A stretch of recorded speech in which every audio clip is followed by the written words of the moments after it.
आज पुनश्च पृथ्वीर यही संस्करणर शेष दिवस रे ऑलमोस्ट शेष सेशन पूर्वर आज मते आपण मान आगे ठिया है किछि कहिबार सुजोग देथिबारु संवाद एवं कनक परिवार समस्त को विशेष कृतज्ञता जनाऊँगी। विशेष धन्यवाद दौची आमर युव एडिटर तनया पट्टनायक को सी ए पुनश्च पृथ्वी भली गोटे प्लाटफॉर्म सृष्टि करिथिबारु सेमती विशेष धन्यवाद देवी बंधु भवानी त्रिपाठी को जी मते एठी आसिया पई बाध्य करथिले आउ किछि वर्ष धरी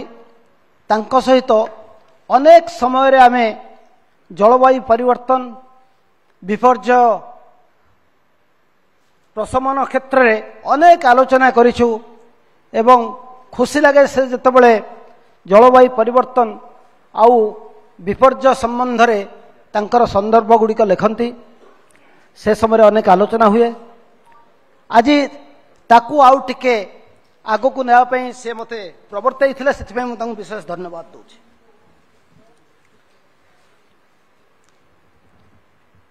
एई पुनश्च पृथ्वी ग्राम पंचायत स्तर रु राज्य स्तर पर्यंत गोटे भल प्लाटफॉर्म ही ठिया होची। सेथिपई खुशी लगुची जे एई प्लाटफॉर्म माध्यम रे आमे विश्वस्तरीय जलवायु परिवर्तन को ग्राम स्तर रे पहुंचाई परिबा एवं समस्त को एकाठी करी आमे एक जलवायु प्रतिरोधी बा क्लाइमेट चेंज एगेंस्ट रे किछि काम प्रभावी ढंग से करि परिबा से विश्वास जन्मउछि ए पुनश्च पृथ्वी परिकल्पना। धन्यवाद समस्त को। अवश्य आज यही मो एड्रेस पर जो सेशन टी अच्छी से सेशन रो परिकल्पना मु करिथिली एवं टॉपिक नाटा मध्य मु सजेस्ट करिथिली यही टॉपिक रखा जाऊ down scaling climate science to the communities. यही करिथिली जे सारा विश्व रे अनेक रिसर्च होची क्लाइमेट साइंस पर बहुत किसी काम होची बहुत रिसर्च होची संदर्भ लेखा होची बहुत मॉडलिंग होची एवं मॉडलिंग उपरे बहुत आलोचना पर्यालोचना होची ग्लोबल लीडर्स टू आरंभ करी साइंटिस्ट एक्सपर्ट्स पॉलिसी मेकर्स तल स्तर पर्यंत किंतु तल स्तर रे जो लोक माने रहिले जो माने क्लाइमेट चेंज रो प्रभाव को निजे अंगे निभेउचंती those who see the adverse impacts of this climate change से माने आमर ई वैज्ञानिक सम्मत रिसर्च रु बा मॉडल रु कौन बुझिबे जदि से माने बुझी न पारिबे ताहले आमे केमिति आशा करिबा से माने तांको मन प्राण देई तल स्तर रे विश्व स्तरीय जो सुविधा बा असुविधा को केमिति मुकाबिला करिवे से उद्देश्य रे एई टॉपिक टी रखिया पई मु रिक्वेस्ट करथिली सेथिपई धन्यवाद दउची। एई आज तृतीय दिवस से 3 दिन रे प्रथम 2 दिन रो जहा किछि आलोचना हेछि एई दीटी खबर काज रो 2 दिन रो खबर काज रो पृष्ठ रे आगपट पछपटे बाहरिछि मु ताकू संपूर्ण भाव पढ़ी कि मु गोटे समरी सेट भी बाहर लिखिली जे कौन कौन 2 दिन आलोचना है कौन से निर्यास बाहरी जमती अल्प केतटा कहबी जे the solution to the environmental security lies in our food basket माने आमर खाइबा थाली रे लागुची परिवेश सुरक्षार मंत्र राइट। आउ गोटे से गोटे बाहरी India Brazil China are principally responsible for unsustainable global temperature rise विश्व रे जो जलवायु परिवर्तन रो जो मुख्य कारण temperature rise global temperature rise तापमात्रा बढ़ुची से यही तीनोटी देश मुख्यतः दायी। 70% of global methane is released by these three countries। आउ गोटे सेशन रे बोधे होईची आम रिभर माने आईसीयू रे अछंती तांको रिकवर करिवार आवश्यकता अछि। सेति पे कोन दरकार इमरजेंसी सर्जरी करिया पड़िबो, क्रिटिकल इंटरवेंशनल थेरापी करिया पड़ो, जहा फल रे we will bring our rivers to life. आम नदी मानक आउ थे जीवन सृष्टि करवा, नदीर जीवन को आउ थे सृष्टि करवा। जलवायु परिवर्तन आम सबू दिग को अफेक्ट करुच्ची, कृषि आमर जीविका सब को अफेक्ट करुच्ची। आउ fossil fuel be it coal petroleum are the principal culprits. आमर जिते प्राकृतिक संपद अच्छी ताकू आमे जेहेतु बहुत भावरे रेकलेसली एक्सप्लॉइट करुचु, यूज करुचु, इरेस्पॉन्सिबल इंडस्ट्रियलाइजेशन एंड माइनिंग जोगु आज परिस्थिति भयावह होगाकू जाउछि। एडा जहा आलोचना है आ जहा बाहरी मु ताकू कहूची ये मोर निजस्व मत नुहे। यही सहित तो मुझे सहमत हो पारे टू ए लार्ज एक्सटेंट, किंतु यही दी दिन एति आलोचना है सब जना पड़ी कौन जे आमे प्राकृतिक संपद आमर जी अच्छी ताकू आमे बंचेकी रखिबा, आम जमी जल जंगल तार सुरक्षा करिबा, ग्रीन हाउस गैस निर्गमन को कम करिबा एवं पॉल्यूशन को कमेबा, पॉल्यूशन ऑफ सॉइल वाटर आउ ता सहित plastic pollution is going to cause a severe hazard, तेणु ताकू मध्य कमेबा। ए सबू करिया पहले कौन हम we should try for balance development. किंतु बैलेंस संतुलित उन्नयन प्रक्रिया को आमे जतबेले जदि व्यवहार माने ताकू फॉलो न करिबा ताहले हमर असुविधा हबो। एठी गोटिए बड़ प्रश्न होची संतुलित उन्नयन प्रक्रिया को देखिला बेले आमे आज विश्व रे आमे जतिकी लोक अछंती आमे गोटिए पर्टिकुलर डेवलपमेंट संगे जोड़ी जाइछु। How are you going to curtail that development process? आमे जो ग्रोथ प्रोसेस चलछि ताको बंद करि परिबा कि जदि बंद करिबा ताहले कोन सुविधा हबो बा असुविधा हबो ताकू मध्य देखिबार आवश्यकता रहिछि। कि साइमल्टेनियसली आमको विश्व को बंचई की रखिबा जदि ताहले आगामी दिन रे पुणी मानव सभ्यता बंची रहिबो। नहले the way we are exploiting natural resources, the way we have conducted ourself, आम मनीषर जो लोभ जो भली ढंग से विश्वर परिस्थिति को परिवर्तित कर सारी, जो जिनस 2100 मसीहा सुधा होगा कथा जी टेम्परेचर राइज करिया कथा ता हुए तो आउ वर्षे 2 वर्ष 3 वर्ष भितर क्रॉस करी जिवो। तापरे आमे यही पृथ्वी को बंचाई पारिबा कि मनुष्य सभ्यता को बंचाई रखिबा पाई। सो यही भली अवस्था रे ओडिशा भलिया भलो जगह नहीं यही भली एक प्लेटफॉर्म रेज करिया पाई बा यही भली एक कॉन्फ्रेंस बा आलोचना चक्र अनुष्ठित करिया पाई ओडिशा तो भलो जगह नहीं। कारण आमे एठी देखिछे महाबात्या ठू आरंभ करी गत किछि वर्ष भितर जो भली ढंग रे बात्या आसुची फ्रिक्वेन्सी आउ इंटेंसिटी बढ़ी बढ़ी जाउची। आमे जेतबेले छुआ थिले देखि नथिले बिजुली वर्ष सारा मारिबार, आमे देखुथिले एप्रिल मार्च एप्रिल मे जून जुलाई, एबे प्रायतः वर्ष सारा बिजुली घड़घड़ी बाजुची वर्ष सारा। आउ एटा सीजनल इवेंट नहीं, this has become a perennial activity. काहेकि आम पॉसिबली ओडिशार सातभाया होची will be the one of the first climate displaced community in the country. 1971 मसीहा बात्या परे राजनगर बात्या परे प्रोसेस आरंभ होता 2015 बेलू 45 वर्ष रे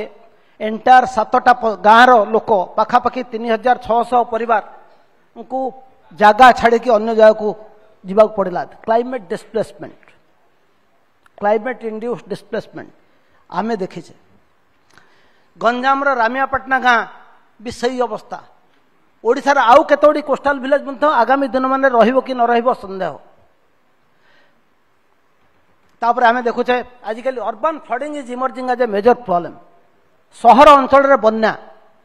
अवश्य आम दोष देदेले केवल पाणीपाग परिवर्तन बा जलवायु परिवर्तन को दोष देले हम नहीं सबू जिन जहाँ कि आम जब जलवायु उपर दोष देवा लगे ताहले ए समस्यार समाधान हम नहीं। हाँ एक्सेसिव वर्षा जोगु अर्बन फ्लडिंग हो पारे किंतु अनप्लान्ड ग्रोथ नदी नाल को माड़ी बसबार जो आम मान अभ्यास सी कौन ये सहरी बन्या को अधिकतर करूना कि तेणु आम केवल क्लाइमेट चेंज को सब जिनिस दोष देदेले हम नहीं आमर human actions how it is accentuate करुचे क्लाइमेट चेंज को ताकू देखिया सहित आमे केतेकांशरे निजे चाहिए क्लाइमेट चेंज रो एडवर्स इंपैक्ट को कमे परिबा से संपर्क रे मध्य दृष्टि देवार आवश्यकता अछि। आमे एबे देखुचे एई वर्ष देखुचे राजस्थान रे बन्या हिची चेरापुंज रे बन्या कम हिची so all these things are certainly response we can some way or other आमे कहि परिबा जे जलवायु परिवर्तन जो होउची जलवायु परिवर्तन ने जति तथ्य बर्तमान आम पाखे अच्छी जी वैज्ञानिक संदर्भ सब होची बा जी गवेषणा होची आम गोटे मिलूँ सब जिनस आम आजिकल जो मैंने एलिट रहे जो मैंने एजुकेटेड लोक रहे जहाँ कि आम कहीदे यहाँ जलवायु परिवर्तन जो होची किंतु जलवायु परिवर्तन कहा जो है किए कला केवल इंडिया ब्राजिल और चाइना एबे ना जलवायु परिवर्तन बहुत आगुरी ए प्रक्रिया आरंभ होती एबे आम आखि की दिशुची सात भैया गाँ 1971 मसीहा आस्ते आस्ते खाइबा आरंभ होला आम 2015 मसीह आम कहले जलवायु परिवर्तन जो सात भैया गला जलवायु परिवर्तन जे कनसेप्ट आम एबे ए टर्म टाक यूज करछे किंतु जलवायु परिवर्तन बहुत दिन रु आरंभ होईची किंतु ये जो निरंतर प्रक्रिया अब्याहत रही ताकू जे पर्यंत आम बंद करवा नहीं ये प्रक्रिया आहुरी द्रुततर बेगरे पृथ्वी को ग्रास कर तुम टाइम हैज कम एबे समय आसी how do we check or reset the climate balance से क्लाइमेट बैलेंस आम सब कहे लोक मैंने काम करेंगे गाँ गहली community action is required local actions can solve this but then local action जदि सब समस्यार समाधान करदेव ताहले आम ग्लोबल साइंटिफिक नॉलेज को तांको सहित शेयर करिवार आवश्यकता अच्छी ना नहीं that is where this session assumes importance मु बेसी किसी कहबिनी एतिकी कहबी जे आमे जो विज्ञान सम्मत तथ्य अच्छी जहाँ मॉडलिंग रिजल्ट अच्छी how do we take it to our people दीटी उदाहरण देवी जोटा मु निजे एक्सपीरियंस करिछि 6-7 मास तले मु निजे जनक मोटरसाइकेल भितर पछरे बसिकी गोटे रूरल एरिया को जाइथिली सेठी जने बुढ़ा लोक कथा हो से कहले आज्ञा आमे सब मरीगलुणी मुझे कौन है ना आज्ञा ये जलवायु कौन पाणीपाग सब परिवर्तन है बर्तमान आम चाष फास सब गलानी आम जीविका गलानी आमर लोक बर्तमान दादन खटिबा आरंभ हो गलानी तेणु ये जलवायु परिवर्तन is killing us climate change is killing us एमती बहुत समय सहित आलोचना कलु से गोटे निर्यास गोटे आसिलु जे किए क्या मारुचे जलवायु आमको मारुचे ना आमे जलवायु को मारुचे who is killing whom we the human beings are being killed because of this climate change और we have created such a situation that today we are being killed by our own actions this is something से बुढ़ा लोक जो आलोचना कलु से शेष राजी आज्ञा आमे समस्ते दोषी एथिपाई ताहले कौन करवा केमिति समाधान करवा ये है गोटे देन कमिंग टू जो सात भैयार उदाहरण मु दौथली रमियापाटना जो जाइथली जो आज कमल मिश्र आमर अच्छा मो यही सेसन में कहे ओएसडीएम एसआरसी हिसाब से जो रमियापाटना जाइथली ना एसआरसी थिबा पूर्व वाटर रिसोर्स डिपार्टमेंट सेक्रेटरी बेले 10 वर्ष पाखापाखि तले जाइथली 7-8 वर्ष तले से गाँव में जो कथबार्ता करूँ जड़े बुढ़ी माँ गोटे भल कथा गोटे कहले जे आमे आज्ञा गरीब लोक समुद्र को जाऊँ माछ मारे समुद्र को सबुदिन जाऊ सकाଳେ मुंडिया मारिकी डंगारे बसु संध्या भितर माछ सफिसीयंट धरिकी आमे आसु आमे माछ बिकिकी चलू आज्ञा जोटा आगु 6 घंटार आम जाइए आसीपरु एवं से 48 घंटा 72 घंटा लगिगला घर को फेरवाई आती माछ धरवा कथा से धरी पारूँ। तापर से कहले आम जो एबे जाऊँ समुद्र को देखु समुद्र आस्ते आस्ते तार रूपटा बदली जाऊँगी अशांत अधिक होची बात्या बन्या कथा भी कहले कहले आमे तो आज्ञा केबे भी समुद्र विरुद्ध रे किछि करूनु आमे तो सबुदिन मुंडिया मारिके जाउछु आमे एमिति किछि करूनु जोठी समुद्र आम ऊपर काहेकि दाऊ साधुची से कहले आज्ञा आम गाँटा को खाई गलानी आमे आज्ञा कौन कलु समुद्र। So this is question which is asked to all of us with the elites, with the educated, with the rich, with the corporates, we need to answer this question. जो मैंने आज भोगुचंदी से माने जलवायु परिवर्तन पे तांकर कौन कंट्रीब्यूशन से माने तो किसी करना हंती से माने भोगिबे कहेंगे। So with the rich, with the learned, with the educated, with the elites need to answer this question and answer them who is responsible and how can we compensate those who are suffering. Hopefully, Dr. Ramesh is there, a veteran weatherman of this country who was leading IMD, is involved in a lot of meteorological science research. He should be able to tell us how do we communicate those weather information, those climate information to our people to build up their resilience level. सेमाने ए climate change रो जो negative impact केमिति प्रतिहत करिवे आम विज्ञान सम्मत ज्ञान अनुसार तांकु जणाइबार आवश्यकता रही and I am sure doctor Ramesh will do that.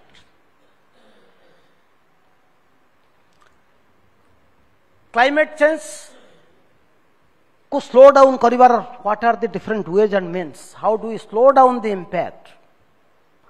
How do we reset the clock and what the scientists, the global leaders can do to help our community to reset the climate balance in their favor.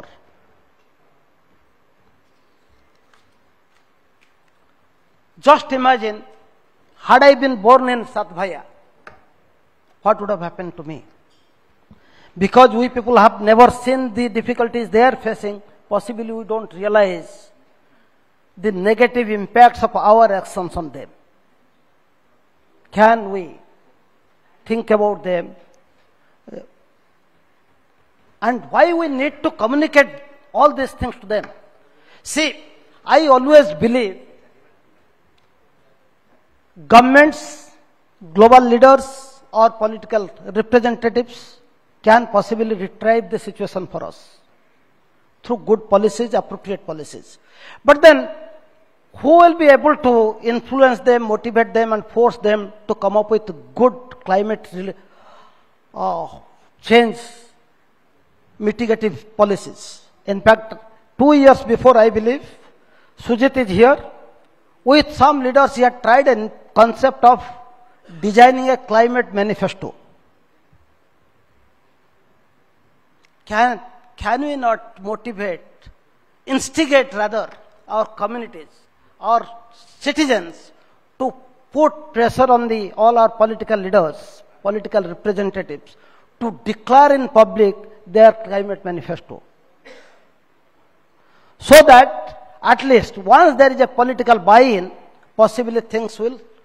move in the right direction, and that can be done by the voters, the citizens and our communities.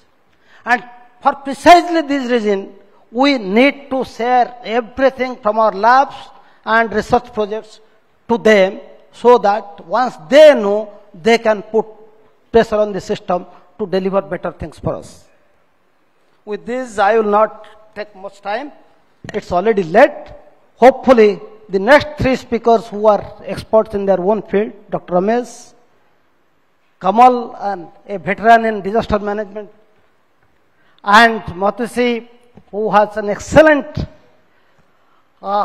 knowledge about the entire intricacies of climate science and the interface climate science holds with the communities.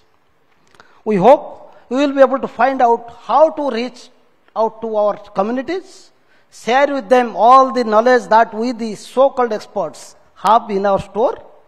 and enable the climate warriors on the ground to fight with the system so that the system responds to their need in a manner that is good for the world, good for all of us. Thank you.